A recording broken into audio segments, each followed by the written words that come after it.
السلام علیکم ناظرین، آپ دیکھ رہے ہیں ہمارا YouTube channel Pakistan writers wing. جن بہن بھائیوں نے دوستوں نے ابھی تک اس کو سبسکرائب نہیں کیا، کائنڈلی وہ اس کو سبسکرائب کر لیں۔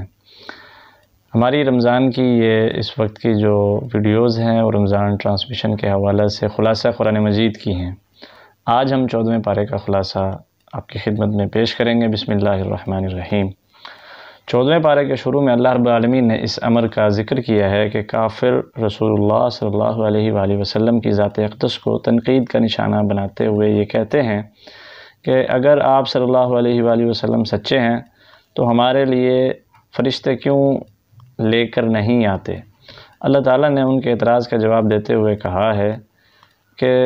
یہ دیکھیں نا، پچھلے پاروں میں بھی یہ بات مسلسل بیان ہوتی چلی آ رہی ہے۔ کبھی وہ کہتے تھے کہ آپ کو جو ہے نا بشر نہیں ہونا چاہیے، نبی آیا ہماری ہدایت کے لیے تو وہ تو کوئی دوسری جو ہے نا وہ اس سے ہو۔ اس کے بعد کبھی وہ کہتے تھے کہ جی آپ پر فرشتے نازل نہیں ہوتے، آپ یہ چیز نشانی نہیں ہے، وہ نہیں ہے، یہ مطالبہ پورا کریں۔ تو یہاں پر اب اللہ رب العالمین نے فرمایا کہ فرشتے ہر بار ایسے نہیں آتے، فرشتے اگر آئے نا جب تو لگ پتہ جائے گا۔ تو جب فرشتوں کا نزول ہوتا ہے تو قوم کو مہلت نہیں دی جاتی، فرشتے عذاب دینے کے لیے اترتے ہیں۔ پھر اس کے علاوہ قرآن مجید کے نزول پر شک اور اعتراض کرنے والے کافروں کو مخاطب ہو کر اللہ رب العالمین نے فرمایا ہے کہ قرآن مجید ہم نے ہی نازل کیا اور ہم ہی اس کی حفاظت کرنے والے ہیں۔ اس بارے میں اللہ رب العالمین نے ستاروں کی تخلیق کے مقاصد کو بھی بیان فرمایا ہے۔ اللہ تعالیٰ ارشاد فرماتا ہے کہ ہم نے آسمان دنیا کو ستاروں سے مزین کیا ہے اور ان کو شیاطین کے شر سے محفوظ کیا، مگر جو آسمان کی بات کو چرا کر زمین پر لانا چاہتے ہیں تو اس کو اللہ تعالیٰ شہاب ثاقب سے نشانہ بناتے ہیں۔ یہ جو ہے جو بڑا شیطان ہے، اس کو کیونکہ آسمان دنیا تک کے نیچے تک رسائی اور اس کے علم میں ہے، پہلے تو یہ اوپر بھی رہا ہوا ہے، تو پھر یہ شام کے وقت، رات کے وقت جب اللہ رب العالمین آسمان دنیا پر تشریف لے آتے ہیں تو وہ جب فرشتوں سے ہم کلام ہوتے ہیں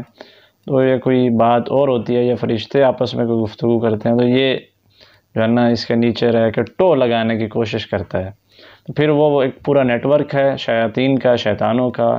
جنات کا، اور پھر اس میں کچھ ہمارے عامل باواز یہ بھی ملوث ہیں۔ شروع سے یہ سلسلہ چلتا آ رہا ہے، بدقسمتی سے شیطانی عمل ہے ایک۔ تو آج بھی اس کی ایک جدید اور ڈیولپ نئی شکل موجود ہے، یہ بھی شکل موجود ہے ایک نئی، اس کو کہتے ہیں کہ جی ستاروں کا علم ہے۔ وہ اس کے ذریعے حالات بتاتے ہیں، کل کیسا گزرے گا، ہفتہ کیسا گزرے گا، پہلے تو آپ کا ستارہ بتاتے ہیں۔ اور مزے کی بات یہ ہے، آپ توجہ کیجئے گا، یہ نہیں کہ میں اس کا کیونکہ اس تھیوری کو نہیں مانتا اس وجہ سے، ویسے بھی عموماً آپ کو ایک بات کر رہا ہوں کہ یہ جتنے ستارے بتاتے ہیں کہ آپ کا فلاں ستارہ ہے، جتنے بھی، ان میں ایک بات مجھے بڑی مشترک لگی ہے۔ سنڈے میگزین پڑھ لیں آپ، ٹی وی پہ ان کے شوز دیکھ لیں، یا کوئی بھی ایسی جگہ جہاں یہ ستاروں کا احوال وغیرہ بیان کرتے ہیں، ایک چیز بڑی کامن ہے، سارے ستارے رہتے گردش میں ہیں، جب دیکھو ستارہ گردش میں ہے ان کا۔ اس کے بعد یہ اتنے اچھے ہیں، یہ ایسی قابل قوم ہے، یہ بیچارے اپنی ایڈورٹائزمنٹ کرنے پر مجبور ہیں، جو ہیں حالات لوگوں کے بتانے ہیں، ستاروں کے حالات بھی بتانے ہیں، آگے کے حالات بھی بتانے ہیں۔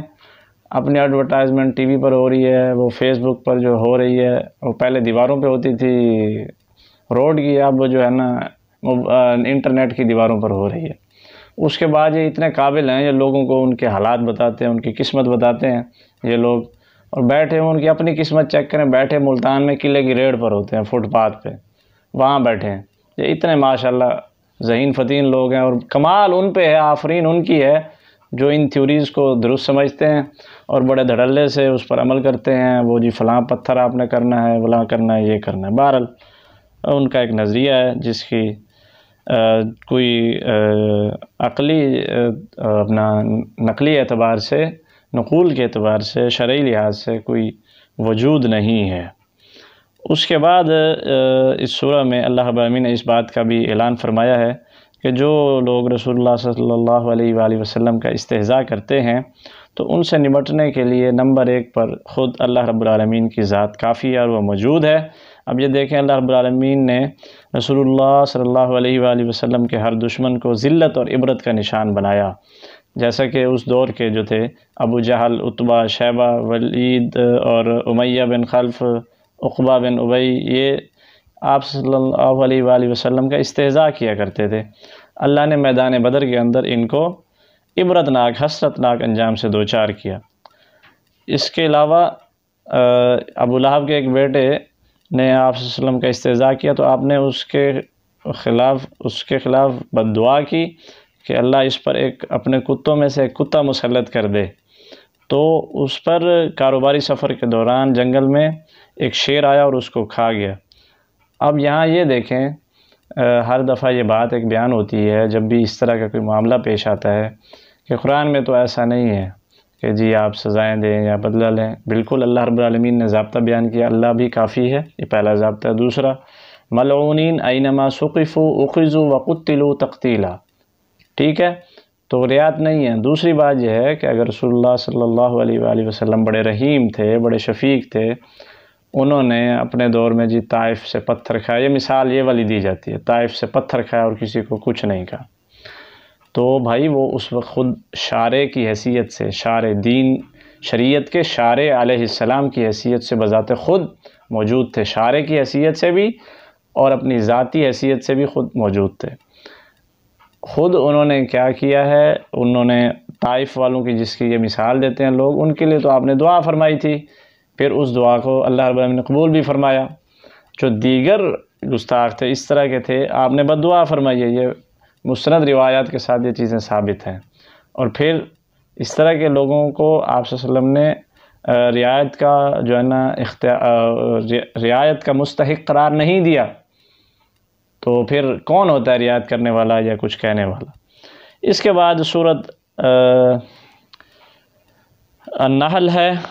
اس پارے کے اندر، جس میں اللہ رب العالمین ارشاد فرماتے ہیں کہ اللہ جس بندے پر چاہتے ہیں روح الامین کو فرشتوں کے ہمراہ نازل کرتے ہیں تاکہ وہ لوگوں کو ڈرائے کہ اللہ کے سوا کوئی معبود نہیں ہے۔ اس سورہ میں اللہ رب العالمین نے مختلف جانوروں کی تخلیق، انواع و اقسام، سواریوں کا ذکر کیا ہے۔ سواریوں میں گھوڑے، خچر، گدھے اور کچھ اور بھی جو ہے نا جانوروں کی اقسام ہیں، ان کا ذکر ہے۔ اس کے بعد دیگر جو ہے وہ جانور ہیں مویشی ہیں، حلال جانور، ان کا ذکر ہے، ان کی طرف توجہ مبذول کرائی ہے کہ یہ اللہ کی نشانیاں ہیں، اللہ کی تخلیق کے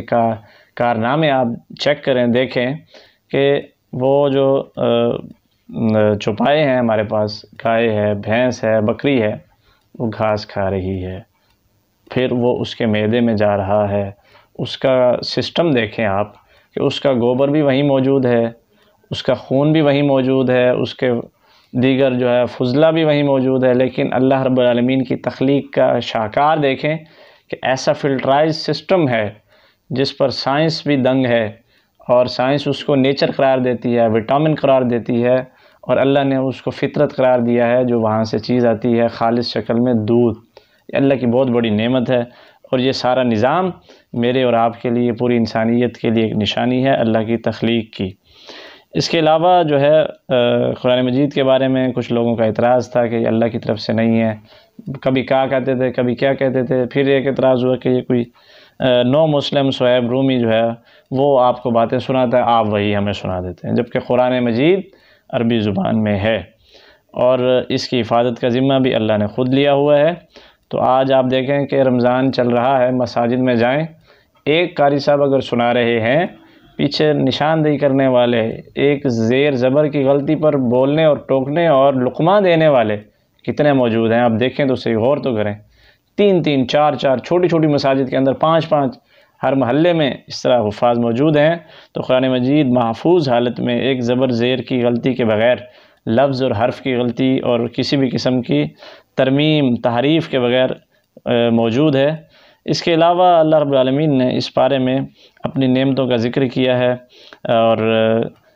سبا بستی کا ذکر کیا ہے، جس کو اللہ رب العالمین نے رزق اور امن کی جملہ نعمتوں سے نواز رکھا تھا، لیکن انہوں نے ناشکری اور نافرمانی کی۔ اللہ رب العالمین نے ان سے امن اور جو ہے اس کو نعمتوں کو چھین کر خوف اور بھوک میں مبتلا کر دیا۔ اس واقعہ سے یہ ثابت ہوتا ہے کہ جب بھی بدامنی آئے گی، جب بھی بدامنی اور بھوک، افلاس، غربت، مہنگائی آئے گی، تو وہ اس کی وجہ یہ ہوگی کہ وہ قوم، وہ لوگ، بھلے سے ہم ہی کیوں نہ ہوں، ہم ناشکری کر رہے ہوں گے، اللہ کی نعمتوں کی اللہ کی نافرمانی کے مرتکب ہو چکے ہوں گے، ہم نافرمانیاں کر رہے ہوں گے۔ اللہ تعالیٰ ہماری اصلاح فرمائے۔ اس بارے میں اللہ رب العالمین نے جناب ابراہیم علیہ السلام کی تعریف فرمائی ہے کہ وہ اکیلے ہی امت تھے، اللہ کے تابع فرما تھے اور یکسو مسلمان تھے، انہوں نے کبھی شرک نہیں کیا۔ اللہ رب العالمین نے ان کو قبول کر لیا تھا۔ اللہ ہمیں بھی ایسے اعمال کرنے کی توفیق دے کہ اللہ ہمیں بھی اپنے راستے میں قبول فرما لے۔ اس کے بعد دعوت تبلیغ کا ایک طریقہ بتلایا کہ دعوت تبلیغ کا کام بڑی حکمت سے کرنا ہے، اچھی نصیحت کے ساتھ، اچھے انداز کے ساتھ کرنا ہے۔ اس کے علاوہ اس پارے کے اندر آخر میں اللہ رب العالمین نے تقوی، خشیت الہی کو اپنے دلوں میں بٹھانے اور اختیار کرنے کا حکم دیا ہے۔ تو اس کی وجہ یہ ہے کہ جو متقی ہوتا ہے، جو تقوی اختیار کر لیتا ہے، اس کے لیے اللہ کی تائید اور اللہ کی نصرت نازل ہوتی ہے۔ اللہ تعالی ہمیں بھی متقی لوگوں کی فہرست میں شامل فرمائے تاکہ ہمارے لیے بھی اللہ کی تائید اور نصرت نازل ہو۔ کل انشاءاللہ 15ویں پارے کے خلاصے کے ساتھ آپ کی خدمت میں حاضر ہوں گے۔ والسلام علیکم ورحمۃ اللہ وبرکاتہ۔